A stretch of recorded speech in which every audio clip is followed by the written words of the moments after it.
Hi friends, నేను మీ రాజీని. Welcome to trendy and healthy recipes. ఈరోజు మనం చేయబోయే రెసిపీ వచ్చేసి ఓరియో బిస్కెట్స్తో డెజర్ట్ ట్రై చేద్దాం.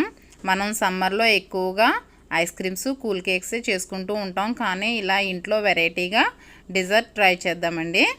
దీని ప్రాసెస్ చూసే ముందు ఇంతవరకు నా ఛానల్ ఎవరైనా సబ్స్క్రైబ్ చేసుకోకపోతే తప్పకుండా సబ్స్క్రైబ్ చేసుకోండి. పక్కనే ఉన్న బెల్ ఐకాన్ యాక్టివేట్ చేసుకోండి. దీనికోసం ముందుగా ఓరియో బిస్కెట్స్ తీసుకున్నానండి. నేను 2 ప్యాకెట్లు తీసుకున్నాను. ఇవి మిక్సీ గిన్నెలో వేసుకుని మిక్సీ పట్టేసుకుందామండి. ఫైన్గా మిక్సీ పట్టేసాను, చూసారా? ఇలాగా ఫైన్గా పౌడర్ చేసుకోవాలండి. ఇప్పుడు ఇందులో ఒక 2 స్పూన్లు నెయ్యి వేసుకోవాలి. నెయ్యి వేసుకుని ఒక్కసారి మళ్ళీ ఒక తిప్పుకుందామండి. ఇదంతా పొడి ఆడుతూ విడివిడిగా ఉండకుండా ఈ నెయ్యి వేయడం వల్ల కొంచెం బైండింగ్ అవుతుంది. ఇది పౌడర్ కింద ఉండకుండా ఆ గీ బైండ్ అవ్వడానికి, కోట్ అవ్వడానికి యూజ్ అవుతుందండి. చూసారా? బిస్కెట్ల పౌడర్ ఇలా గీ వేసి ఒక్కసారి మిక్సీ పట్టేసి ఇలా మొత్తం ఫ్లాట్గా ఈవెన్గా ఒక బౌల్లో సర్దుకోవాలండి. నేను ఒక గాజు ట్రే తీసుకున్నాను. ఇందులో ఈ పౌడర్ అంతా వేసేసి ఇలా ఈవెన్గా సర్దుకున్నాను. దీన్ని ఫ్రిడ్జ్లో పెట్టుకుందాం. ఒక 15 మినిట్స్ ఫ్రిడ్జ్లో పెట్టుకుంటే సరిపోతుంది. ఈలోపు మనం ఐస్ క్రీమ్ ప్రాసెస్ చూద్దాం. ఇప్పుడు ఐస్ క్రీమ్ ప్రిపరేషన్కి ఫ్రెష్ క్రీమ్ తీసుకున్నాను నేను. అమూల్ కానీ ఏదైనా సరే మీ దగ్గర ఏది అవైలబుల్గా ఉంటే అది ఫుల్గా ఒక కప్పు 250 ml అండి. ఇది ఒక కప్పు తీసుకున్నాను నేను. దీన్ని బాగా బ్లెండ్ చేసుకుందాం. స్మూత్ టెక్స్చర్ వచ్చే వరకు దీన్ని బ్లెండ్ చేసుకోవాలండి.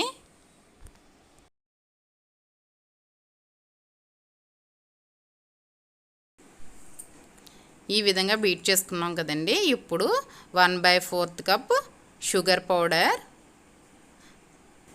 అలాగే వెనిలా ఎసెన్స్. నేను ఇక్కడ అమూల్ కండెన్స్డ్ మిల్క్ తీసుకున్నానండి. 1/4 కప్పు వేసుకుంటున్నాను. ఇవన్నీ కూడా బ్లెండ్ చేసుకుందాం. మనం బాగా బ్లెండ్ చేసుకోవాలండి. ఐస్ క్రీమ్ మంచి క్రీమీ స్ట్రక్చర్ రావాలంటే మనం ఇక్కడ బ్లెండింగ్ బాగా చేసుకోవాలి. 1 cup fresh cream, 1/4 cup condensed milk, 1/4 cup sugar, few drops vanilla essence. మీకు 1/4 కప్పు అనే మెజర్మెంట్స్ లేకపోతే ఇంట్లో మీరు ఏదైనా ఒక 250 ml కప్పు, ఏదో ఒక కప్పు తీసుకుని దాంట్లో ఒక 1/2 cup sugar powder, 1/2 cup condensed milk, full cup fresh cream అలా మెజర్మెంట్తో వేసేసుకోండి.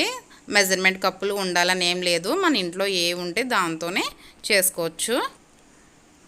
ఐస్ క్రీమ్ రెడీ అయిపోయిందండి, చాలా తొందరగానే. మనం ఇప్పుడు ఓరియో బిస్కెట్స్ని ముక్కల కింద కట్ చేసి వేసుకుందాం ఐస్ క్రీమ్లో. ఇవన్నీ ఇంకా బ్లెండ్ చేయకూడదు. ఒకసారి దీన్ని కలిపేసుకుందాం. ఇలాగా బిస్కెట్ పీసెస్ బాగా కలిసిపోయినాయి కదండి. ఇప్పుడు మనం ఆల్రెడీ ఇంతకుముందు తయారు చేసుకున్న ట్రే ఫ్రిడ్జ్లో పెట్టుకున్నాం కదా, బయటకు తీసుకుందాం. ఇప్పుడు మనం తయారు చేసుకున్న ఐస్ క్రీమ్ని దీని మీద స్ప్రెడ్ చేసుకుందామండి.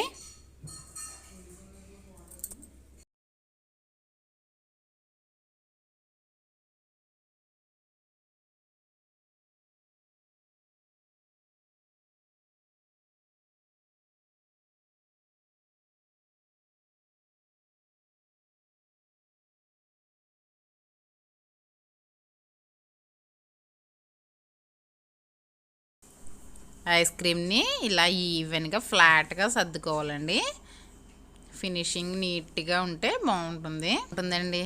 ఈ ఓరియో బిస్కెట్స్, ఈ క్రీమ్ తయారు చేసుకోవడం అన్నీ కూడా చాలా క్విక్గా అయిపోద్ది. పిల్లలు కూడా ఈజీగా చేసేయచ్చు ఇది. ఇప్పుడు దీనిపైన క్రష్ చేసుకున్న ఓరియో బిస్కెట్ల పౌడర్ని వేసుకుంటున్నాను. ఓరియో బిస్కెట్స్తో గార్నిష్ చేసుకుందామండి.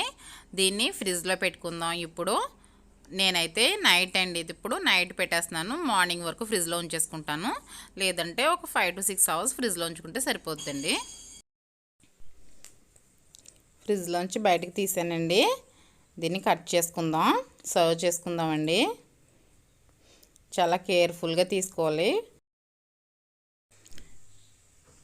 మనం ఐస్ క్రీమ్స్ ట్రై చేస్తూ ఉంటాం, కేకులు ట్రై చేస్తూ ఉంటాం, కానీ ఓరియో బిస్కెట్స్తో డిజర్ట్ ట్రై చేయండి, సూపర్ ఉంటుంది. ఈ సమ్మర్లో ఈ ఓరియో డిజర్ట్ ఒక్కసారి ట్రై చేయండి. ఎంత బాగుందో చూసారా. తప్పకుండా ట్రై చేయండి. ఏ విధంగా వచ్చిందో కామెంట్ సెక్షన్లో తెలియచేయండి. ఈ వీడియో కనుక మీకు నచ్చినట్లయితే ఒక లైక్ చేయండి, మీ ఫ్రెండ్స్కి షేర్ చేయండి. మరిన్ని సింపుల్ అండ్ టేస్టీ రెసిపీస్ కోసం మన ఛానల్ని సబ్స్క్రైబ్ చేసుకోండి. Bye friends. Thank you for watching. Please like, share and subscribe my channel.